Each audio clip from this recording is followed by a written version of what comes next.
भगवान श्री कृष्ण का चयन किया। अर्जुन से पूछा गया, अरे अर्जुन तू सेना लेगा या तू मुझे लेगा? बोले महाराज जहां तुम हो वहां किसी की आवश्यकता नहीं है,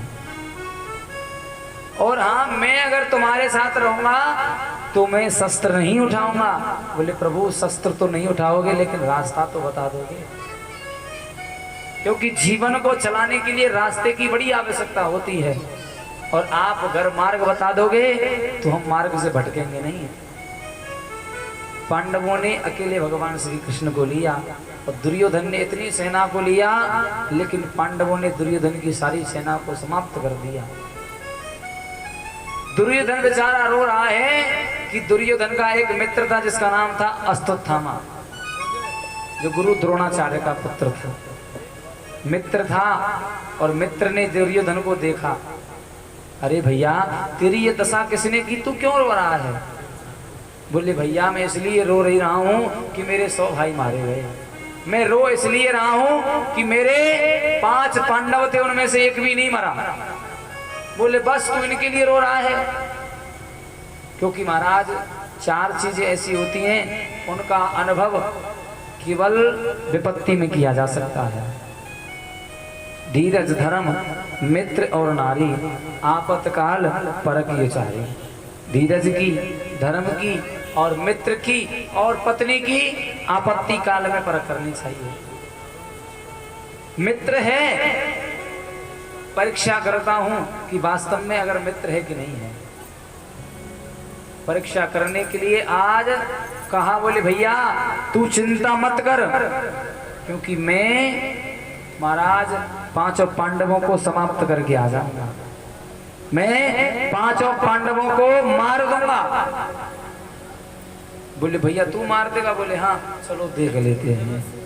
और भैया जिसका रखवाला, जिसका रक्षक स्वयं भगवान हो, स्वयं ठाकुर जी हो, तो उसे कौन मार सकता है? कि जाको राखे साइया मार सके ना कोई, बाल न बाका कर सके जो जग बेरी हो। जिसका रखवाला स्वयं ठाकुर जी हो, स्वयं ठाकुर जी हो, और उसको मारने वाला कोई और नहीं हो सकता। आज भगवान 5 पांडवों को जिस कक्ष में रोजाना सोते थे वहां से लेकर के दूसरे कक्ष में गए, द्रौपदी के 5 पुत्रों को सोता हुआ छोड़ करके चले गए।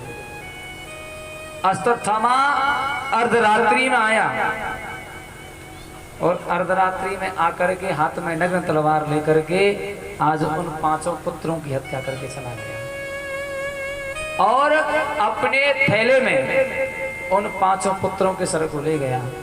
मालूम नहीं हुआ उसको कि भैया ये रात्रि में पांडव हैं या महाराज पांडवों के पुत्र हैं, ये मालूम नहीं था उसको। चला गया और प्रातः हुआ जैसे ही द्रौपदी को पता चला कि मेरे किसी ने 5 पुत्रों को मार दिया, और बड़ा कष्ट हुआ द्रौपदी को। इतना कष्ट हुआ, बताइए किसी माँ का एक पुत्र मर जाए तो बड़ी वेदना होती है, बड़ी पीड़ा होती है, और इस माँ के तो महाराज 5 पुत्रों को किसी ने एक साथ मार दिया। कि मातुर गर्भ गतो वीरा सतदा भृगुनंदन, दर्द से पुरुषम काक्षा ये नस्ता परमं गतः। महाराज आज द्रौपदी को बड़ा कष्ट होने लगा और बड़ा दुख होने लगा। इतना दुख द्रौपदी को हुआ कि महाराज भूल गई, पांडवों को भूल गई और बच्चे को याद करने लगी। अरे भैया किसने मेरे बच्चों को मार दिया? रुदन करने लगी, विलाप करने लगी वो द्रौपदी। पांडवों के मन में विचार उत्पन्न हुआ कि देवी तुम्हारे बच्चे को मारने वालों को हम नहीं छोड़ेंगे।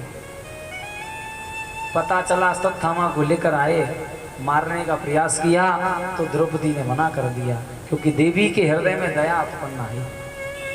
इसको मारने से मेरे 5 पुत्र जीवित नहीं हो सकते, लेकिन ये तुम्हारी माता गोमती का पुत्र है, गुरु माता का पुत्र है, अकेला पुत्र है। वो माता विलाप करेगी, रुदन करेगी, मर जाएगी, इसके अलावा उसका कोई नहीं है, इसलिए तुम माफ कर दो। भगवान श्री कृष्ण के द्वारा आज उसके आधी दाढ़ी आधी मुझ को कटवा करके राज्य से निकाल दिया। उसके पास एक मणि थी, मणि को लिया, मणि जहार मूर्धन्य, मूर्धन्य नाम की मणि थी, उसके मस्तक से निकाल लिया और छोड़ दिया। क्योंकि ब्राह्मण को जीवन में कभी मारना नहीं चाहिए। ब्राह्मण को मारोगे तो महाराज पाप लगेगा, क्योंकि ब्राह्मण का अपमान ही मरे के समान होता है। इसलिए ब्राह्मण की हत्या कभी नहीं करनी चाहिए और बालक के हत्यारों को भी छोड़ना नहीं चाहिए। ब्रह्मपंत रद्रव्य मारता ही बराबर। ब्राह्मण कभी आपसे लड़ेगा नहीं, आप उससे लड़ोगे तो कभी नहीं लड़ेगा, लेकिन लड़ाई ऐसे व्यक्ति से देगा, ध्यान रखना कि जिंदगी भर आप लड़ते रहोगे। ऐसा ही यहाँ अश्वत्थामा ने किया। ईर्षा जागृत हुई, ब्रह्मास्त्र लिया, अब तो इनके वंश में पानी देने वालों को नहीं छोड़ूंगा। महाराज अभिमन्यु का पुत्र, उत्तरा के गर्भ में महाराज षष्ठम महीना चल रहा था। ब्रह्मास्त्र आया, वेदना होने लगी, तो आज उत्तरा ने भगवान को याद किया, भगवान का स्मरण किया कि पाहि पाहि महायोगिन देव देव जगतपते, ना भयम त्वद भयम पश्ये यत्ति मृत्यु परस्परम। हे प्रभु, मुझे बड़ी कष्ट हो रही है, बड़ी वेदना हो रही है, इसलिए आप मेरे बच्चे की रक्षा करें। और बच्चे की रक्षा की, रक्षा करने के बाद परीक्षित आज मेरे प्रभु द्वारकापुरी गए। पता चला जिस बच्चे की रक्षा की उसका जन्म हो गया है, और जन्म होते ही वो बच्चा एक नजर देख रहा है कि मेरा गर्भ में बचाने वाला कहाँ है, जिसने मेरी गर्भ में रक्षा की। जैसे ही भगवान आए और भगवान के चरणों में प्रणाम किया, उस बच्चे ने, भगवान ने उसका नाम परीक्षित रख दिया। बोली परीक्षित जी महाराज की जय हो। महाराज धीरे धीरे परीक्षित बड़ा हुआ और परीक्षित का